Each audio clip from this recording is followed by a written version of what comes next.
SatAm Episode 4 Ultrasonic. Oh, like the super form Sonic used water powers in the comic. I like that Robotropolis seems to have its own theme song that's all menacing. Sonic and Sally run up to a place, waste time on a mission doing a secret handshake, and climb through an air duct. I hope they don't constantly do that secret handshake, it just wastes time. They see Snively, and Sonic asks which one controls the roboticizer. Sally pulls apart a plug and says they could have a backup. She wants them to get the roboticizer shut down, and then there's really boring filler where they linger too long on Sally contradicting Sonic, as Sonic says that he has the looks and brags about it.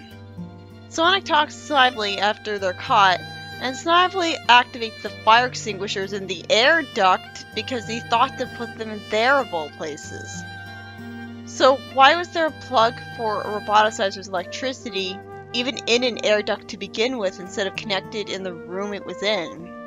Sonic and Sally leave some robots in a hover pad and get chased by a flying machine. They hide, and Sonic brags about the SWAT-bots being avoided, when for all he knew, they could have heard him in their flying ships from that. I don't get why Sally's implying Sonic's an idiot here. Sally explains that the reason they're not being shot at is because they're saving them for the roboticizer. I like that they explain that. And Sonic flies away from them in the hover pad. Oh, shut up, Sally! First she insists that it's not normal for Sonic to ever be helpful, and then she nags him, "That was absolutely crazy!" when what he did with the hover pad must have been necessary for their own survival. I hate their interaction in this show. Sally really needs to learn how to treat him here. They see some Robians, and Sally doubts Sonic's ability to defeat some SWAT-bots even though he can move at super speed. And Sonic's supposed to be the idiot? Rotor says they couldn't find any old roboticizer parts in the junkyard. Sonic wastes time saying they found Uncle Chuck on a train heading for the crystal mine. Why does it matter if they find Chuck if they don't have a de-roboticizer? Antoine asks where the crystal mine is. That's really not a mistake a French speaker would make. If anything, he'd say mine of crystal, since it's crystal that's the adjective here. They go into the train to follow the robots, and Rotor wishes he could turn Robotnik into a can opener. I wish this was always his personality, being so harsh. I wouldn't think Rotor was so lame if he talked like this more often. I mean, it suits his big design more. Sonic's brain did stupid because he talks to Uncle Chuck as if he's able to have free will.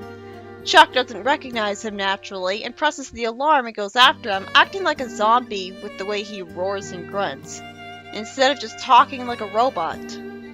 Bunny grabs him, and Sally wonders if they can jog Chuck's memory with the ring. Chuck jogged the memory of Sonic's parents with the ring in the comic, but then again, this is the cartoon. Somehow, rings that are purely meant to grant invincibility brings Chuck back to free will. That was overly convenient, but again, it's another continuity, so I guess it's fine to give a magic ring some new powers, but it can do anything, apparently. Chuck recognizes all of the heroes and greets them. I love his voice. I just wish that the comic had this be the explanation for him getting his free will permanently.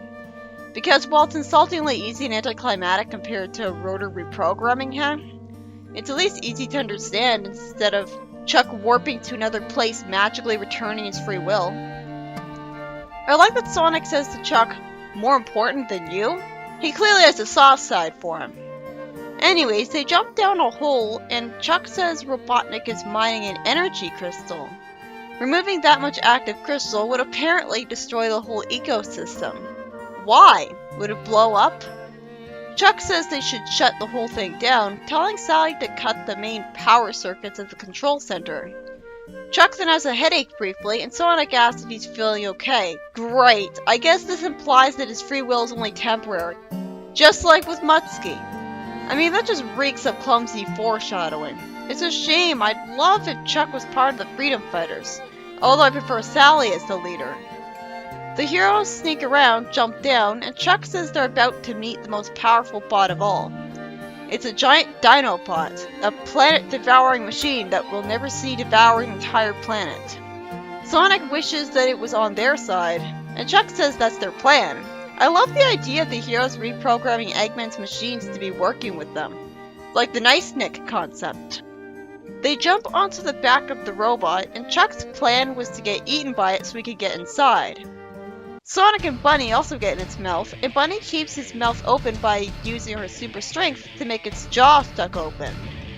It really is great that there's variety in what Sonic's different friends can do.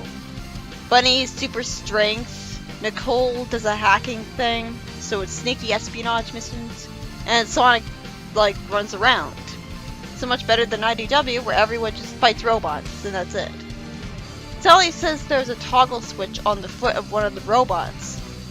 Rotor gets the robot to turn towards him and gets grabbed and is threatened with a laser. Just in time, Sally presses the button. So far, all that Antoine's done is mess up English, though at least saying bingo wrong was logical.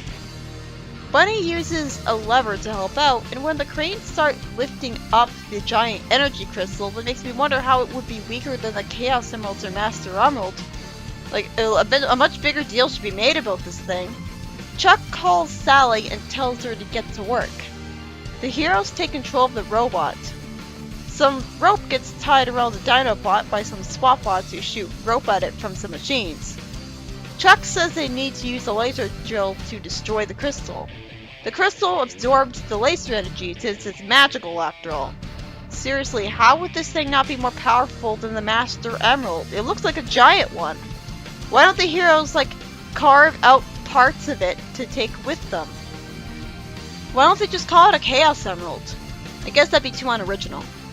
It sure is convenient for the robots that they all thought to bring those rope shooters in the first place. I mean, maybe if it was in them originally, but even then. The crystal gets taken away, well almost, because a laser gets shot at it to send it falling. The heroes cheer, and Sally says everything's shut down. She runs into an elevator with the others, and Sonic ducks behind a minecart and runs at super speed to bring it in front of Sally's elevator while the others stay behind it. It would have made more sense if they were inside the minecart. Chuck has to be left behind because the ring returning his free will ran out of power, I guess. The heroes are really softies to not think to knock out Uncle Chuck and take him with them. Bunny and Sonic should have punched him in the head to knock him out, but they really didn't want to injure him, I guess. They weren't thinking straight at all. But I did feel like it was too early for Chuck to be rescued permanently. It seems like a major long-term goal. Sally says she had copied some roboticizing software and could de-roboticize him someday. And Rotor hopes that one day all of their families will be back to normal, implying that in this continuity, even Rotor's family is roboticized. Which is much simpler than what was done with his herd and Archie. So this episode was about Uncle Chuck temporarily getting his free will back from a ring and helping the heroes prevent Robotnik from getting his hands on a giant energy crystal by taking control of a giant dinosaur mecha. It was overly convenient for the robots that they just happened to have rope shooting cannons with them to restrain a mecha they had no idea would be taken over though. And while it seems arbitrary in universe that Chuck's free will from the ring is only temporary when it was permanent for Sonic's parents in the comic, I guess it works in a meta sense because Chuck would have been freed too early and replaced Sally as the leader of the heroes. And then what would you do? I prefer him as a spy against Robotnik who happens to talk to the heroes than as a kidnapped character with no agency like he is as a not zombie.